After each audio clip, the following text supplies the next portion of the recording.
everyone, and welcome back to the Fluid Fan Podcast. I'm your host, Angela Ruggiero, the CEO and co-founder of Sports Innovation Lab. This is probably one of my favorite podcasts of all time. I'm in the 50s. I've done well over 50 with some amazing people. Today we have not only an amazing person, our very own Caiti Donovan, but we also are unveiling a very important research report, the FAM Project. That's what this podcast is all about. I know you're excited to dive right in and learn all about the findings, what we've been researching on the women's market for the past 6+ months and more so.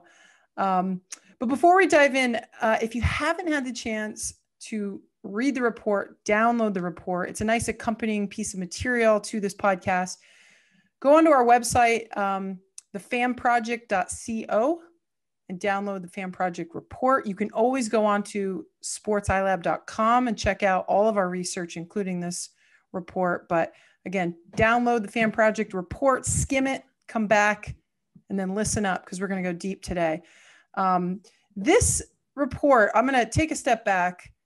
This project really started when we felt that intuitively there was a massive opportunity in the women's market that wasn't quite appreciated or understood. So about 6 months ago, we set out to build a data-backed, everything we do at Sports Innovation Lab, you all know, is data-backed. Could we provide the industry with groundbreaking research that uses data to inform the business opportunity for women's sports? To do that, we had to collect fan data. Kay's going to get into that. We had to collect, millions of data points, billions of data points, actually, to give you that bulletproof, really case to move forward with confidence in this market.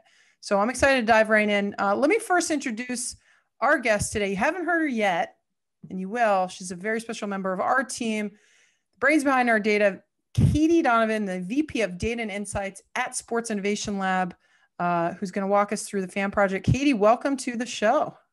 Hi, Angela. Great to be here. So you've spent a lot of time in data. We say you like to nerd out. You fit in well at this company. Companies like Spotify, Viacom, Bose. You're the co-founder of a company called She Is, or a nonprofit called She Is. Quickly walk us through your background before we dive into actually the report, because I think it illuminates the approach that we've taken as a company, and will lend itself to how you'll talk about the subject. Absolutely. So I have spent the past more than 15 years now working in data technology and doing that in a very eclectic way. So started in the ad agency world, I moved into entertainment, moved into music, moved into sports, like really started looking at different ways that data and technology can drive revenue.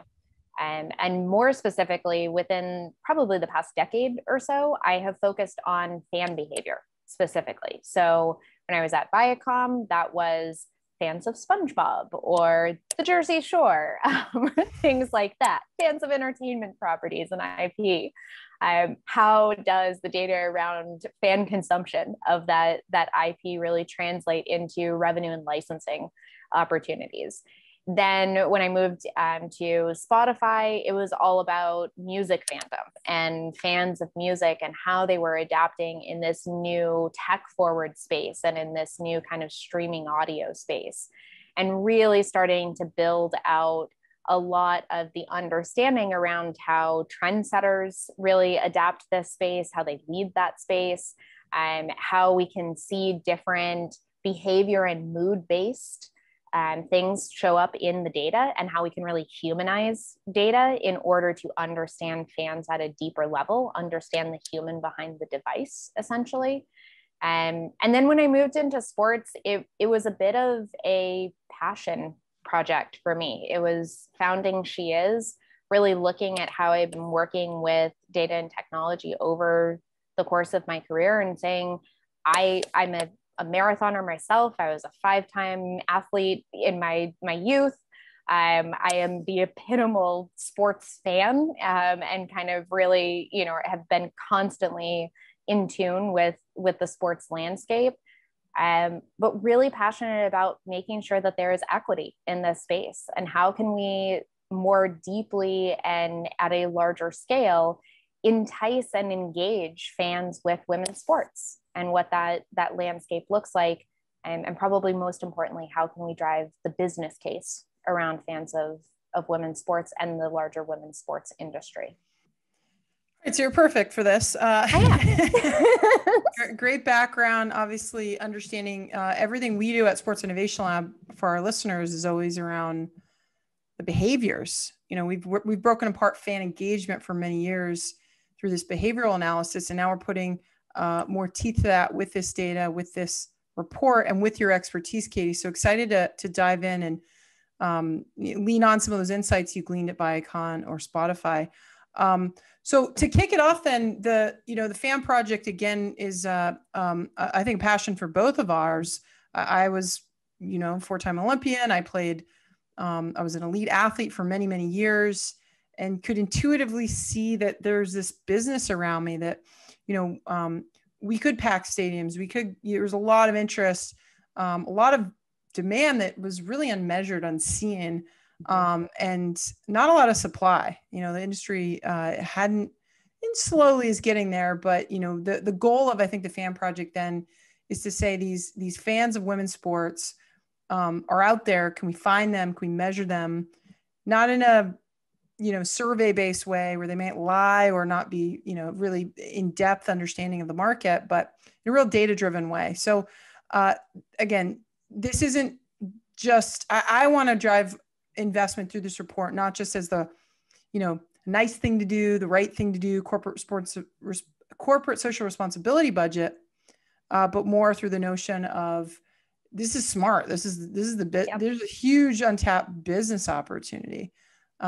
So walk us through when we said, okay, this is the mission. We got an amazing group of partners to the table that we did this with, and there's too many to list, but go onto our website to check out all the amazing partners that literally sent out emails and talk to their fans directly to participate. What was the approach to this? So our listeners can really understand the approach to the project before we get to the findings. Yeah, totally. So this is actually a really novel approach, and we did that intentionally. Like, we knew that we were walking into this with a bit of bias. Like, it's you and me. Like, we're deeply ingrained in the women's sports network, and we wanted to find this business case. We wanted to look for that. But to what you just said, like, we needed to make sure that we had the actual data behind it, that this wasn't just going to be fluffy, like, hey, this is what sports fans said they were interested in or said they might do or whatever. This is what they actually did. And that's what we really wanted to hone in on. So the really novel kind of way that we went about doing this was actually just asking them for their direct data files, because of all of the GDPR compliancy and data privacy things, which are still evolving every single day. What that has actually translated into now is that all of these companies are required to give people access to the data that's being collected on them, to actually give them access to see into all of that data. And so we went out to sports fans and we said, hey, we want to bring more equity to this industry. We want to really create something that is data backed, that isn't just conversational, anecdotal, or a gut feeling. Nope, this is backed by data, backed by your data. You, the fan, have that power. And they did. They responded in droves, in hundreds. We analyzed more than 10 million data points across all of these social files from Twitter and Facebook. We then, through our partnership with Facebook, were able to gain access to the CrowdTangle platform, which allowed us access to all of the Instagram profiles and being able to see the content that's being shared on those. Then worked with different partners, including like Xperi Holdings, to analyze more than 10 billion TV data points across 3 million households, every major DMA in the US. Worked with partners like Zoom and the Tucker Center to collect additional kind of data at scale to understand, both from an academic and from an at scale perspective, how do our hypotheses kind of stack up when we put them at scale, or how can we round out the data that we're actually bringing into this report. So we weren't really extensive with this. We wanted to really make sure that this was locked up. Love it. And again, lots of partners that participated.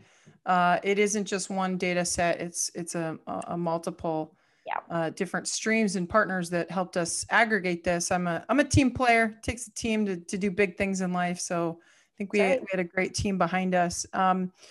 We've been studying the fluid fan then for over 4 years now. And through the data, we discovered that fans of women's sports are actually the most fluid fans of all. This is a groundbreaking piece of what we found.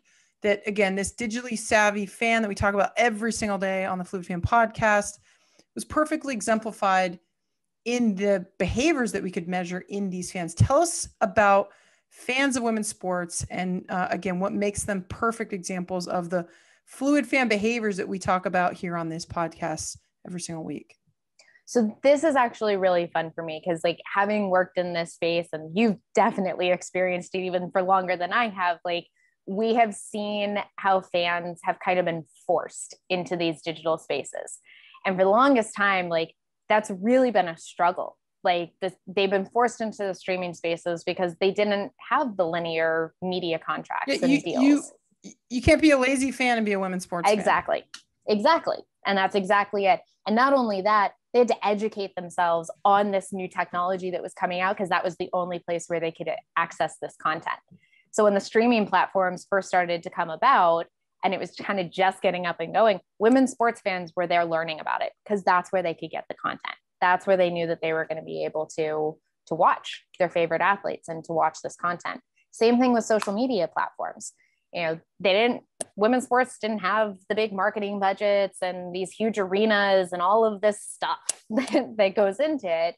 So the fans responded by creating their own communities within these social media environments, by connecting in different ways, connecting directly with the athletes themselves and bringing them into those conversations. They are the originators of creating athlete-driven media and athlete-driven conversations. And they've been doing it fluently for at least the past 5 years.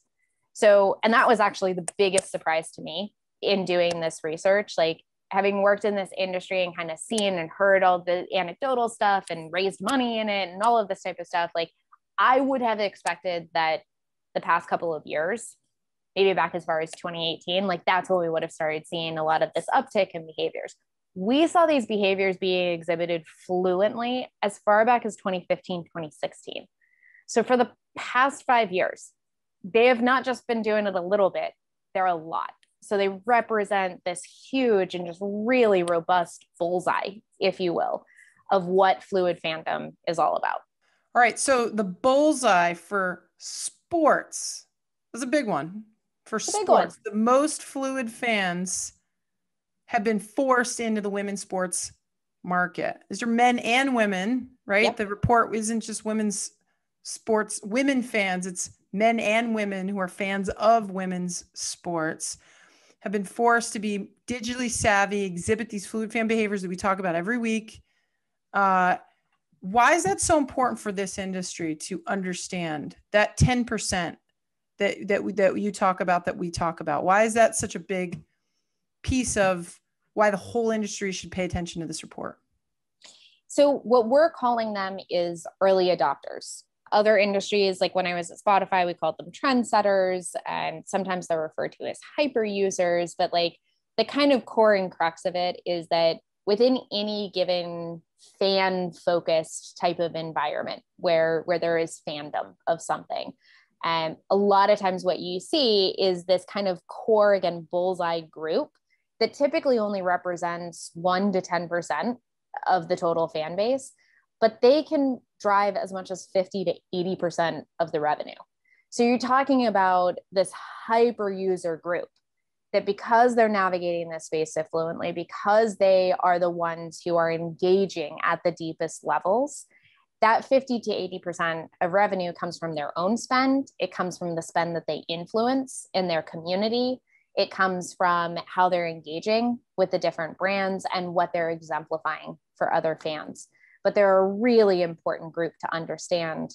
And when we talk about the future of this fandom, like we've been saying, fans of women's sports are those early adopters of this kind of new monetization, this new opportunity that is really evolving in the sports landscape. Yeah. And that, again, the just to reiterate, everything we talk about that we've written about for 4+ years, we have this data now to show that the highest concentration of the fans that are your future growth engine, the fluid fan, moving from a local fan to a global fan to this fluid fan that we talk about a lot and write about and recommend to the entire market with our research and our work here at Sports Innovation Lab. They're already here. They're in the women's sports sector. You're just not paying attention. That's right. But hopefully this research again will open some eyes up to say, even if I'm not invested in women's sports, I should pay attention, because we force them to the outer edges of fluid fandom out of necessity to get in there and build those communities you're talking about. So walk me through then a big piece of the finding then, that a takeaway for me and for our company is, now that you have these super digitally savvy fluid fans in the women's market, this high concentration, they want to consume sports differently. The demand is there. We wouldn't even have to spend a question on, yes, there's demand for women's sports. Let's just get that out of the way. But the main takeaway is that based on these behaviors that we've measured and now can understand, that there's this new community-based monetization model. Can you explain what that model is and how we've talked about it with our top 25 most innovative teams in sports report. I mean, we've been talking about it for a while, but we're shifting away from the global fan, this traditional monetization model. And what is this new model that we're proposing in the industry that exists or should exist in the women's market? Yeah, so this is really fun. And this is, I think, again, Sports Innovation Lab has been studying this for years, this evolution that's happening. How is revenue being diversified? How are we seeing technology really adapt that fan behavior? And how do you best respond to that? How do you best prepare for that? And that is this community-based monetization model. So we break this down into 3 core areas: produce, distribute, and measure. In a traditional model, production is really all about stats, scores, and schedules. There's occasional storytelling thrown in, but it's really just those stats, scores, and schedules as kind of the core entity of the You're producing the game. The game, exactly. The game with stats, again. Yep. That people traditionally thought that's what the sports fan wants. Who scored the most? How did they play as a team? What are just some of the event-based? Hey, yes, here's the event. Let me hear what went on, who scored, how many goals did Angela score? How many? Exactly. Okay, exactly. Now the new model, produce. What's produce? The new model in production is all about storytelling. And it's not just the long form storytelling. The Last Dance, yeah, cool. Definitely that type of like docuseries type of storytelling really resonates with fans of women's sports. It's also the short form storytelling. How are you doing highlights? How are you bringing in conversational opportunities about the athletes, what they're doing, what matters to them? Fans of women's sports are engaging in the whole person when it comes to women athletes. Mm-hmm. And that's a really interesting shift and dynamic that we're seeing. So in the new model, this model says storytelling is queen, that you need to do short form, long form. They want that influencer, that entertainer, yes, not the athlete only. Yes, they want the athlete still, but they want the entertainer, and they want it all about them. And I remember, I was sort of pre-digital age. I was on Twitter early. It's like, why do people won't care what I had to eat today? It was really like shocking. But the second I had that direct to consumer access, yep, when I was on these social channels, I'm like, wow, that's what they're hungry for. They don't even, yep, see me play. I'm in the Olympics once every 4 years, and they get to see me, but they're obsessed with everything else. So I love that this is produce. Produce needs to change. The second point you made is distribute. What's the old versus the new model in distribution? So distribution, as you definitely well know from your playing days, like it's linear. Linear just monopolizes everything. It's linear media deals. It's everything that goes into these big, massive contracts. In this new community-based monetization model, linear definitely doesn't disappear. We're not saying that, but making sure that you're pulling in the full channel mix. How are you integrating OTT? How are you integrating social media? How are you engaging and meeting fans where they are? rather than giving them one platform, one area where they have to come to you. Bring the content to them, engage them where they are. Mm-hmm.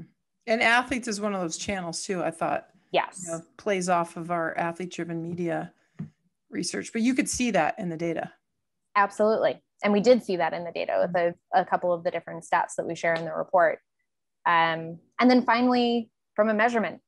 Yeah. So, okay, produce differently, distribute differently. Yep. Now measure differently. This is really key because again, so yes. Often, well, you don't have the subs, you're not, women's sports, it's this chicken and the egg problem in some ways. And we're saying, don't even worry about chicken and the egg. This is quality over quantity. So what are we talking about?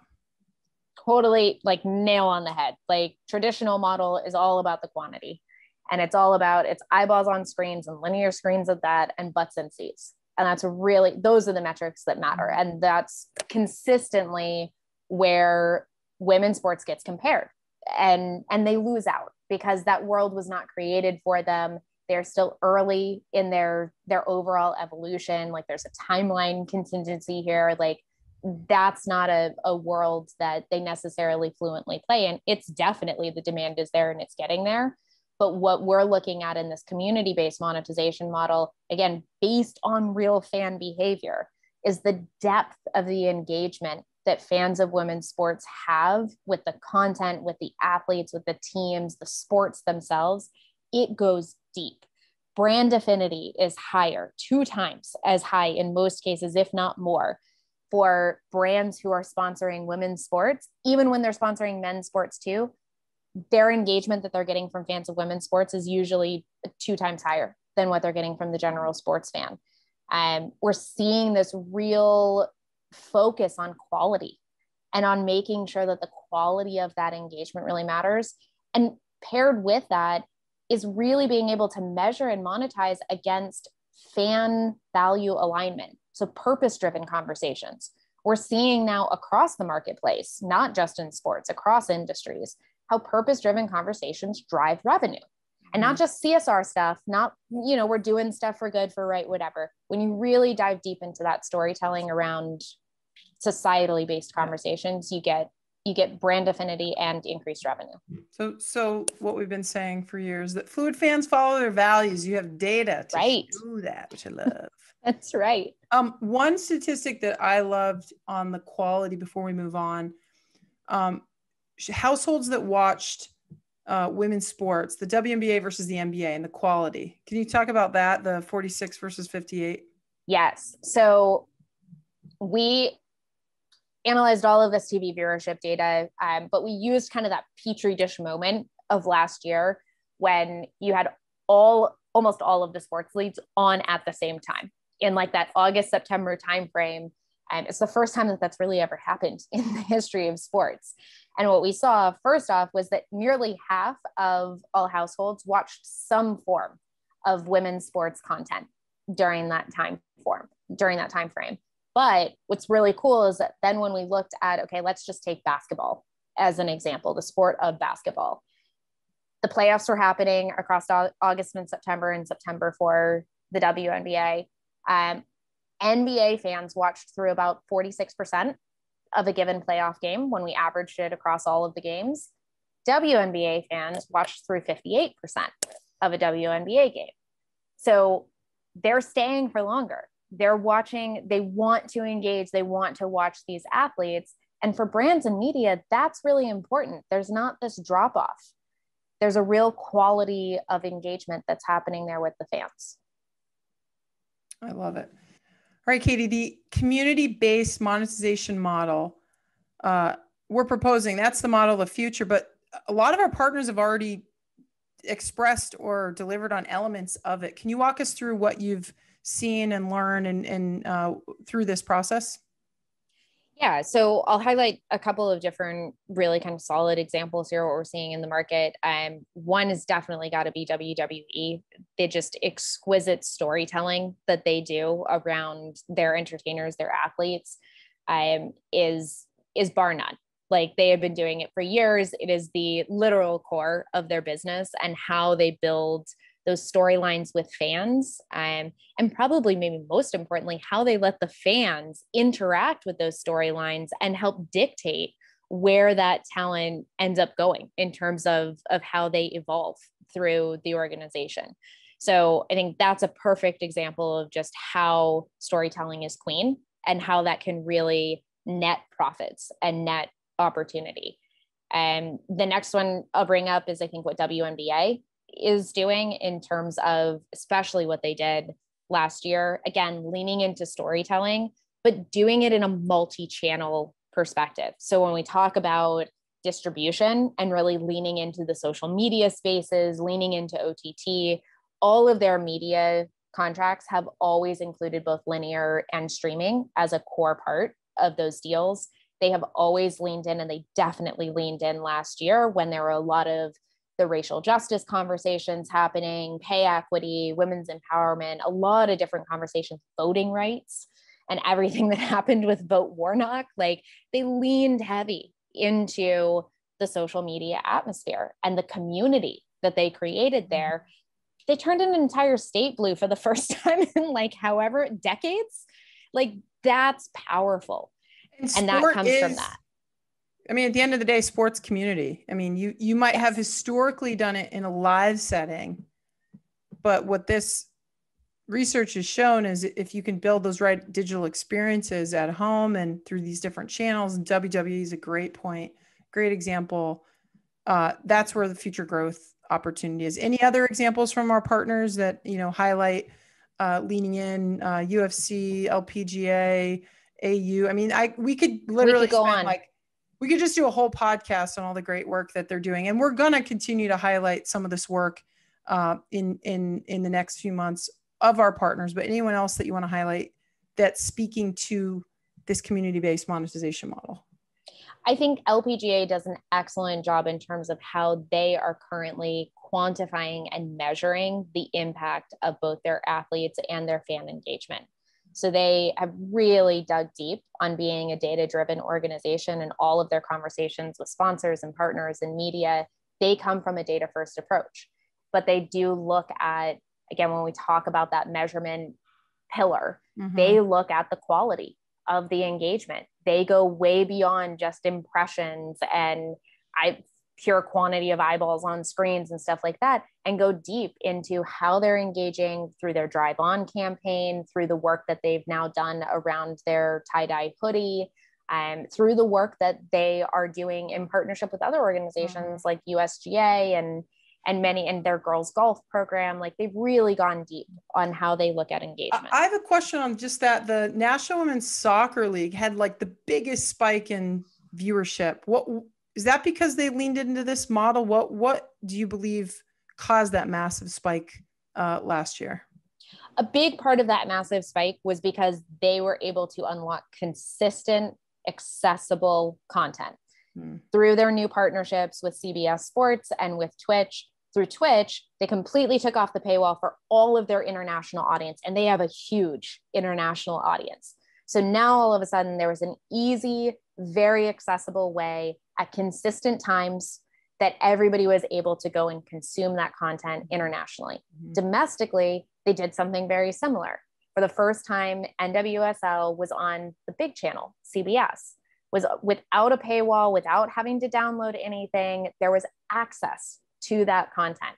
And what that does is, like, we talk about early adopters in our research and like how important and how trend-setting they are. What that does when you unlock that accessibility like that is you draw in the casual fan as well. So it's not then just about the early adopters. Yeah, and it's funny because, again, spending 8 years on the IOC, the International Olympic Committee, being an Olympic athlete, they invented storytelling decades ago. And one of the core tenets of the IOC is this accessibility, that they would rather sell the media rights to the broadcasters that again don't have a paywall. And I know for a fact we've left a lot of money on the table in exchange for that accessibility, so that everyone has access to those rings. And to your point, you're pulling in these casual fans that may not normally watch sports, but certainly gravitate towards the story and the fact that they can watch it and follow it. So kudos to Lisa Barrett and her team too, because I know that Twitch deal, I was getting notifications. Oh yeah, hey, I'll check it out. Normally I wouldn't even realize that the game was on, or I had to go find it. But that accessibility point, I think, is a really important one. And I'll just layer onto that. I think the way that Twitch and CBS Sports handled that partnership last year was beautifully done. They promoted it on their own channels. They put it on main pages. The CBS Sports within their All Access app, which is now Paramount Plus, like we saw that spike in our data because of the level of engagement that they elicited from the fan base as well. So they put their own level of investment into it, and they were rewarded because of that. One other example I want you to raise is what UFC's done, because they're traditionally a very male-dominated sport. You'd think, no one's going to watch women beating each other up. I mean, I played hockey, so I got that all the time, but they do. Like, what did UFC do years back? Lawrence Epstein, they've made investments in the women's game, and you could see the change in data too through the Fan Project. Give me that example. What have they done in a very traditionally male sport? So they have unlocked in a multi-channel perspective, they have unlocked that fan engagement and bringing the content to fans where they are. What they have also really done is given an equal playing field to both their men's and women's athletes and elevated them in similar ways, put investment behind the women's athletes to give them that storytelling platform to really elicit that fan engagement and get fans to engage with the women's athletes as much as they are the men. And if we look at, the obvious example here is how Ronda Rousey came up and became literally a global name because of that type of work and because of that type of platform and kind of equity perspective that they were taking. The plumbing was already laid on the men's side. They just had to invest in the women's side, why when we approached partners, we really looked for those that had exclusively women and some that had men's and women's, because this isn't just a niche group. The research you did and the data we have speaks to just the fans of women's sports market. Exactly. It's across the board. So really excited some of those, highlighting some of our partners, because there's so many examples. Hopefully we'll cover them in the next few months through additional research. Perfect. So new monetization model, it's a community-based model. We're saying the whole industry should be thinking about doing sports differently based on the fluid fan, based on the behaviors that we've measured. And what better opportunity than women's sports, which is the startup of the ecosystem, right? They're not only digitally savvy, they have the nimbleness and historically don't have the same red tape or long-term rights deals locked up that we, quite frankly, work with a lot of leagues and partners, and they love these new opportunities or these new technology giants coming in as potential sponsors, but they can't get out of their own way because they've locked up rights or sold categories and didn't, unbeknownst to them, lock themselves out. So they're kind of waiting on the sidelines. Women's sports don't have those restrictions. Right. And there's the opportunity to get in at a lower buy-in, but see that immediate return on investment. And that's what we're able to show in the data in this report is it's not even a long tail. There is definitely a long tail investment opportunity here for sure, but there's immediate return on investment that you get in terms of brand affinity, in terms of people exhibiting positive association, positive behaviors directly to brands and media who in a real way. Yeah, that's, it has to be authentic, in a real way. Your data showed that brands who sponsor women's sports see more loyalty, brand affinity, and engagement or conversation really from the fans of women's sports. And that, thus this report should, I believe, be the ammo that agencies and advocates use to push brands into this area to promote more, not just gender equality and the right thing to do, but you're going to drive more business. You're going to drive ROI if you understand this values alignment. And touch on the WNBA example again, the spike that you saw in viewership tied to the conversation that you're having, and thus how the brands fit in. Yeah. So, we've definitely seen, first off, like the WNBA, again, while everybody else, with the exception of like the NWSL, was down last year, their finals increased by 15% year on year in terms of viewership numbers. So like they're continually seeing these increases happen. What's more than that, though, is that as they're engaging with different sponsors and different brands, their fans are responding in really positive ways. So Nike, for example, as one of their longest standing partners, the brand affinity amongst WNBA fans is 3.4 times higher than the general brands or than the general sports fans affinity towards Nike. So if you look at, Nike sponsors a bunch of different leagues, like the general sports fan, like they have some brand affinity to Nike because of those sponsorships. It's 3.4 times higher with WNBA fans. That's incredible. Like that's an immediate return on investment that, we know brands who are engaging in this space are being positively responded to by the fans themselves. Awesome.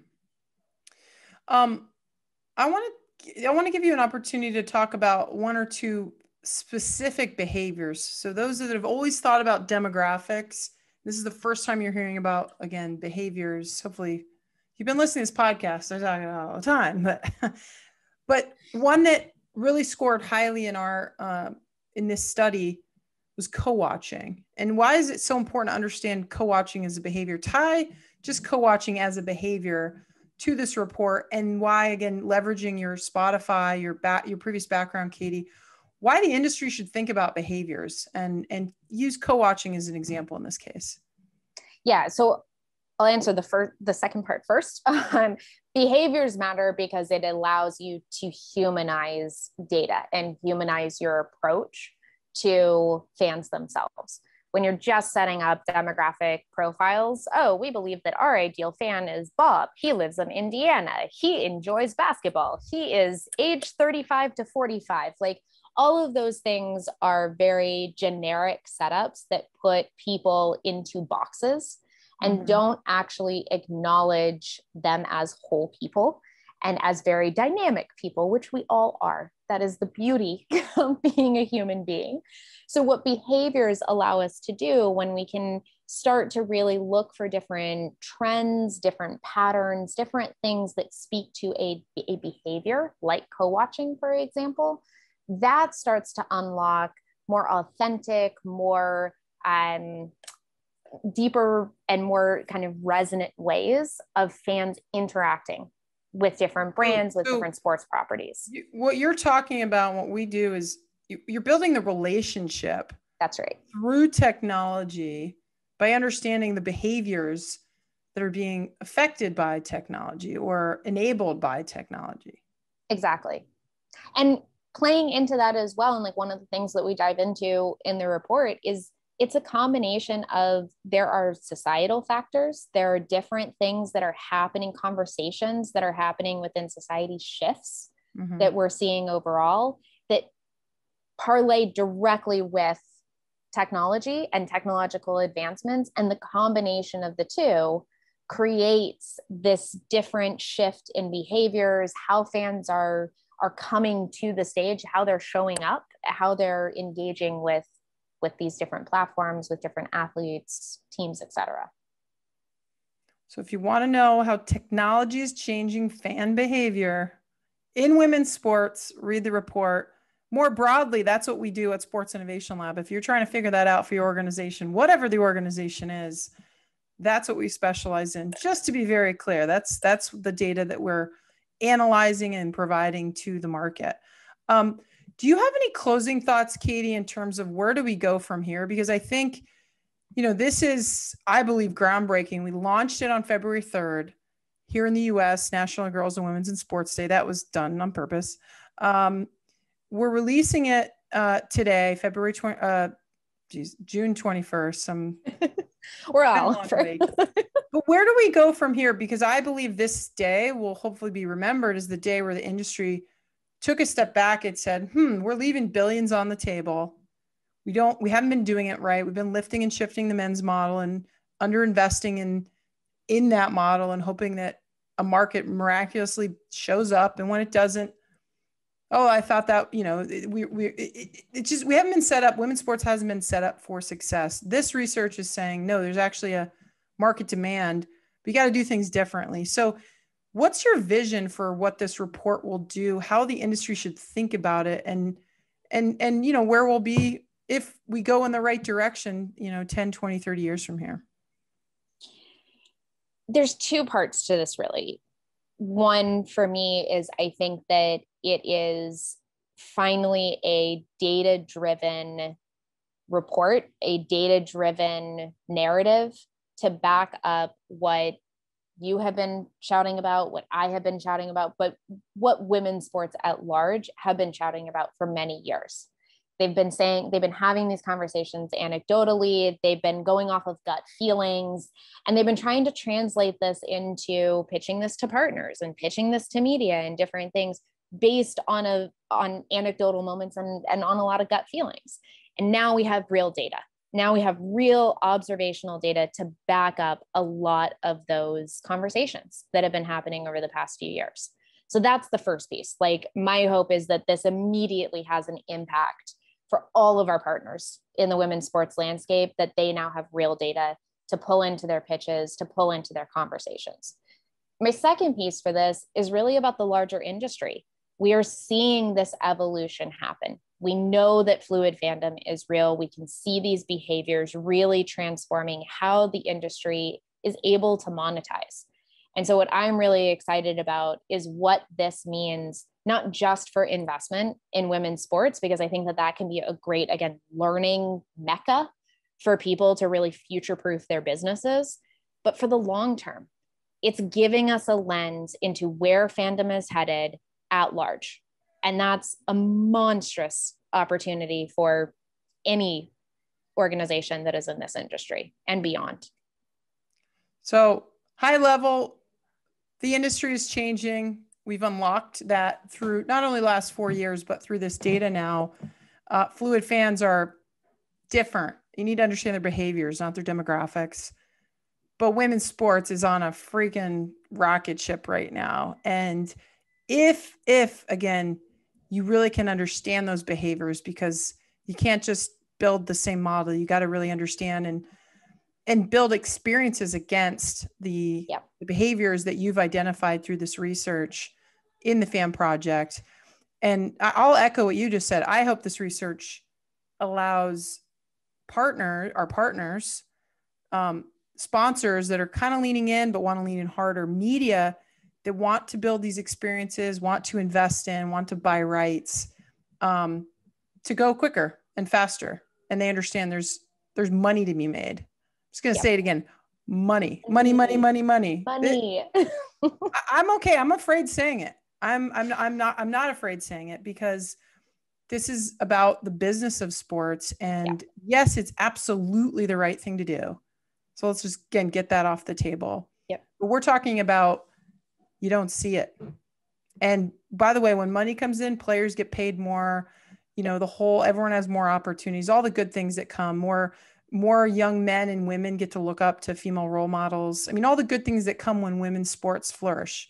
We want sports to flourish at Sports Innovation Lab, men's, women's, you know, all ages, all demographics. So anyway, I'm just really proud of it, Caiti. Any closing thoughts before I wrap?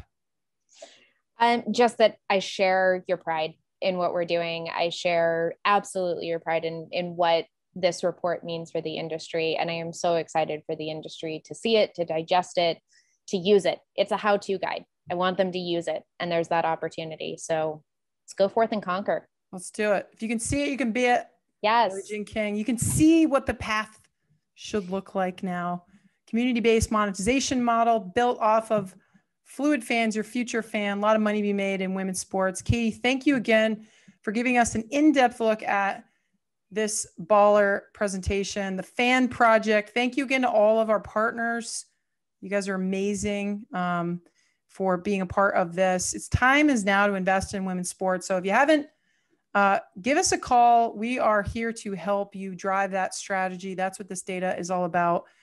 We provide strategy via data and insights to this market. So if you're leaning into investing in women's sports, whether you're a brand, you're a technology provider, you're a media partner, or you're a league or team yourself, that's what we're here for. We're here to help you. You're a federation. A lot of federations are wanting to do more, which is fantastic to see. So download the report, thefanproject.co. Thanks to my producer, Jack Barlow. As always, my whole team took a team to get this report launched, like all of our reports, our research reports, but particularly proud of this one. So thank you to my whole team at Sports Innovation Lab.